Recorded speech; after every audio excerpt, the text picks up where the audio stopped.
dua ya, dua yang sudah kita tersangka dua, tertangkap satu, yang satu DPO masih kita cari orang sesuatu.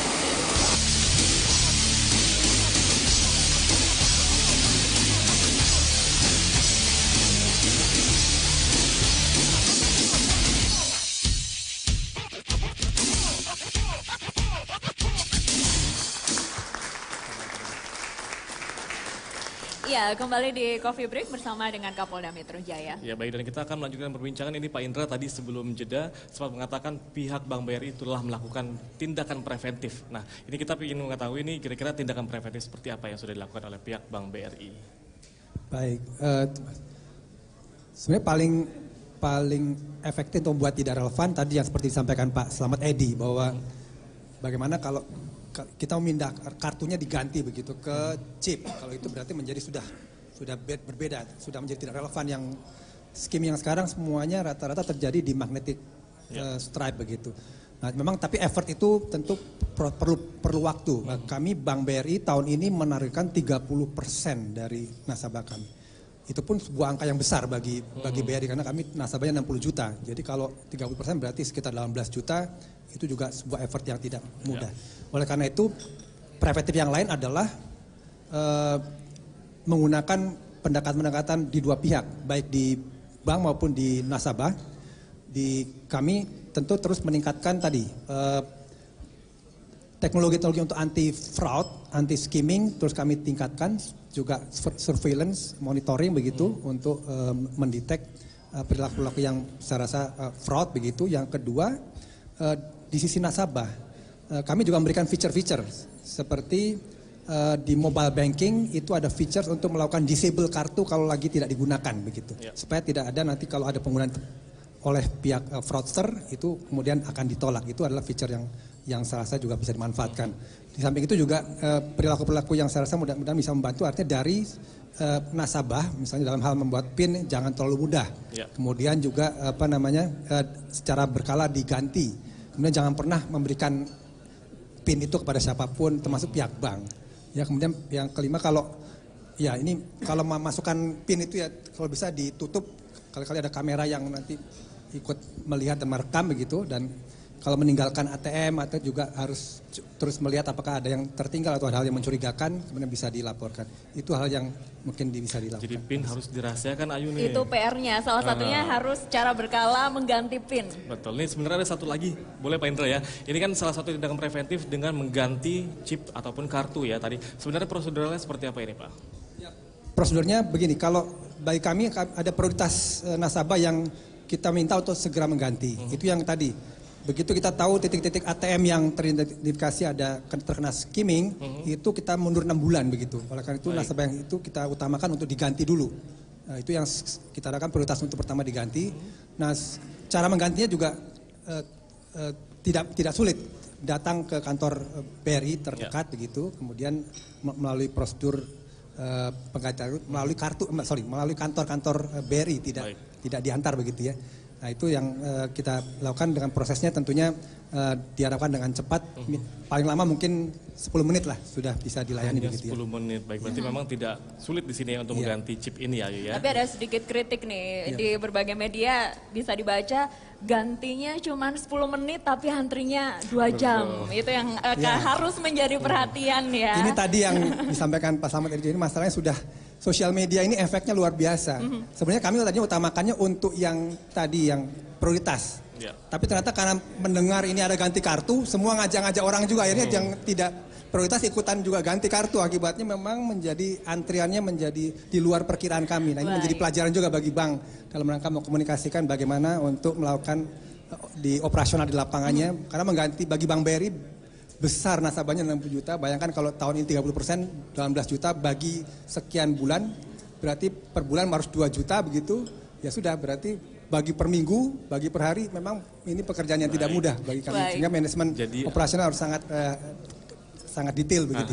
Sebenarnya antri untuk kebaikan gak apa-apa ya. Kalau kita antri untuk nonton konser aja mau Ayu ya. Habis ini kita juga harus antri ke bank masing-masing untuk mengganti chip. Selanjutnya terima kasih. Selanjutnya saya mau ke Direskrimum Polda Metro Jaya, Kombes Pol Niko Afinta. Pak Niko, dari pola skimming yang dilakukan oleh pelaku kejahatan? Selama ini ada 17 tersangka yang berhasil diamankan, polanya seperti apa? Ya, terima kasih. Jadi proses penangkapan yang dilakukan oleh tim dari Polda Metro Jaya itu kita membagi mereka menjadi 3 kelompok. Yang pertama kelompok penyedia alat baik software maupun hardware, di mana mereka memasukkan alat tersebut dari luar negeri masuk Indonesia. Kelompok kedua adalah kelompok pemasang alat di ATM. Ini kelompok tersendiri, mereka melihat ATM mana yang menurut mereka keamanannya atau penjaganya tidak ada atau orang sepi. Lalu kelompok ketiga adalah kelompok pengambil uang.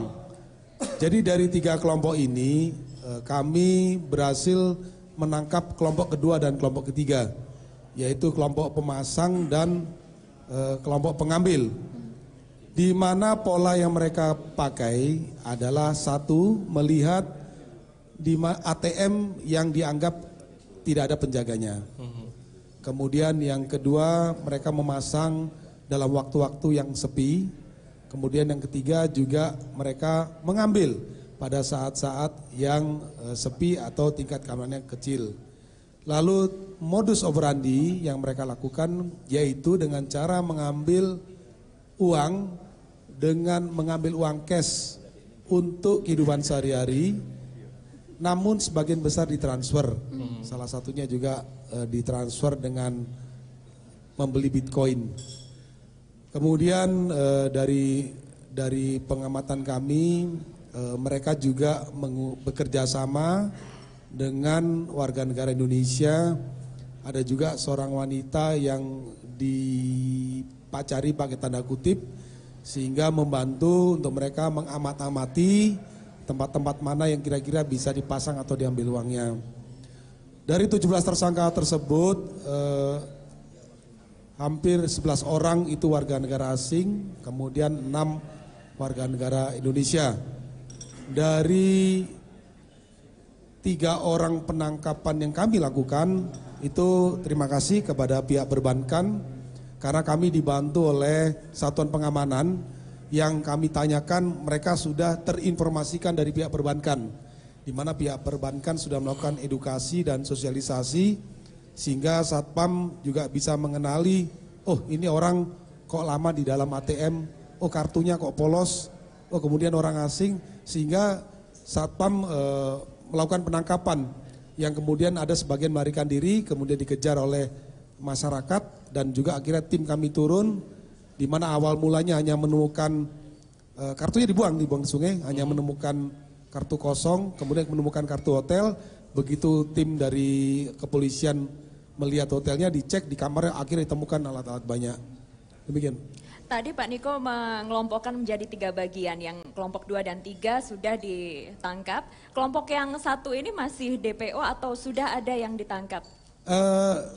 Kami masih mendalami karena ada alat-alat yang dipasangkan itu yang kami sita di hotel. Namanya penjahat biasa, nggak ngaku. Dia berkata, enggak Pak, saya hanya bagian yang masang. Tetapi di dalam kamarnya itu alat mulai dari deep skimming itu udah lengkap semua, dari laptop, kartu kosong, alat spy cam, ada semua di situ. Tapi dia ngaku, enggak Pak, ini alat bukan dari kami. Namun tidak menutup kemungkinan kelompok kedua ini juga adalah kelompok yang memang menyediakan alat, sudah dibawa dari luar negeri masuk. Jadi nanti kami akan koordinasi dengan kejaksaan. 3 kelompok ini salah satunya termasuk di kelompok yang kedua. Karena kalau mereka hanya masang, tapi kami tanyakan sore praktekkan, mereka juga mengerti caranya. Baik. Memindahkan datanya tersebut. Ini mesin ATM ada banyak sekali, ada di mall, ada di gerai-gerai yang lain, ya. betul, ruang publik juga. Ini yang dijadikan tempat potensial, tadi dikatakan yang pengamanannya kurang atau yang sepi. Seperti apa spesifikasinya Pak Niko? Kami kira setiap ATM kan sudah dilengkapi satu sistem ya. Sistem memakai teknologi yaitu dengan CCTV, kemudian ada yang menggunakan alarm, dan juga ada yang dijaga oleh personil Satpam.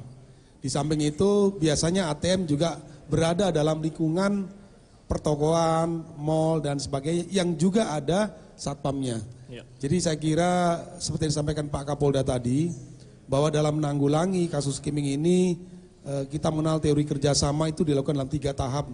Yaitu yang pertama komunikasi, setelah kita mengkomunikasikan dengan stakeholder, lalu kita melakukan koordinasi. Pak, ini ada permasalahan seperti ini. Lalu yang ketiga adalah kolaborasi. Dan ini 3 hal ini, tahap-tahapan ini sudah dilakukan. Sehingga beberapa kali penangkapan-penangkapan yang dilakukan oleh pihak kepolisian itu berkat kerjasama dari pihak perbankan maupun stakeholder yang lain, sehingga edukasi di tahap-tahapan sebelum penangkapan ini sudah tersampaikan kepada masyarakat maupun stakeholder yang lain, sehingga kepolisian bisa melakukan upaya pengungkapan. Jadi kami juga mengucap terima kasih kepada seluruh stakeholder yang sudah membantu kami dalam pengungkapan ini. Baik, ini Pak Niko, ini kan tersangkanya kebanyakan warga negara asing. Kenapa Indonesia dijadikan negara yang paling potensial untuk dilakukan kejahatan ini, Pak? Dari barang bukti yang kami sita, dari paspor yang kami lihat, pelaku ini tidak hanya menjadikan Indonesia sebagai sasaran.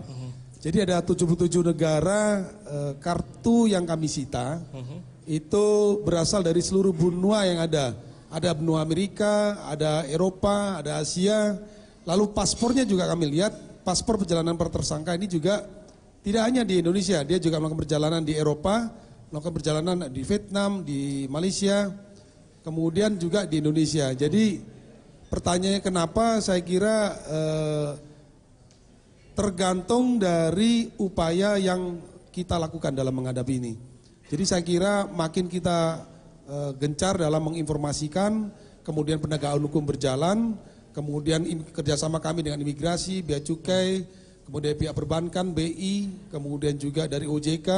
Kalau ini sudah tersosialisasi dengan baik, masyarakat mengerti bagaimana cara memasukkan PIN dengan benar, polisi mendapatkan informasi dari stakeholder yang lain, saya kira ini bisa tertanggulangi. Karena negara-negara lain kami sudah mengirimkan data ke Interpol dan mengetahui juga bahwa mereka tidak hanya di Indonesia, tapi di negara-negara lain pun juga mereka melakukan. Baik, jadi ada 77 negara dan itu lagi kembali harus ada sinergi antara pihak bank, kepolisian dan juga masyarakat. Betul di sini, sekali, ya. terima kasih Pak Niko. Selanjutnya pemirsa kita akan lanjutkan perbincangan. Usai jeda tetaplah bersama kami.